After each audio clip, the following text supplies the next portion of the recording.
أصدقائنا أصدقاء محامي الشغل. النهاردة هنتكلم في موضوع مهم جدا: خطوات التخلص من تشابه الأسماء في تنفيذ الأحكام. وهنقسم الموضوع ده لجزئين: الجزء الأول قضايا الجنح والمخالفات، والجزء الثاني أحكام الجنايات والاستئناف. أما بالنسبة لقضايا الجنح والمخالفات، هنبتدي بإيه؟ بتقديم طلب للنيابة لإجراء التحريات عما إذا كان الشخص هو المعني بالحكم من عدمه. 2. استلام الطلب مؤشر عليه من النيابة العامة وتصوير المحضر المعني بالتشابه. 3.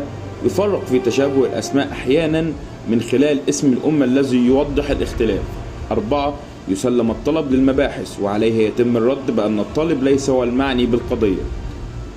5. شهادة تصرفات من قسم الشرطة التابع له الحكم. 6.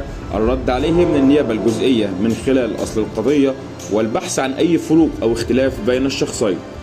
أما عن أحكام الجنايات والاستئناف، أولا خطاب موجه من مديرية الأمن للنيابة لبيان ما إذا كانت القضية تخص الشخص من عدمه، يتم الرد عليها من خلال موظف التنفيذ بالنيابة.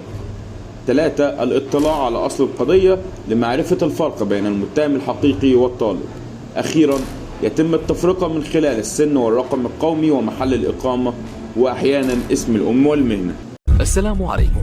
لا تنسوا الاعجاب بالفيديو والاشتراك في القناة تشجيعا لنا لنستمر بنشر المزيد إن شاء الله.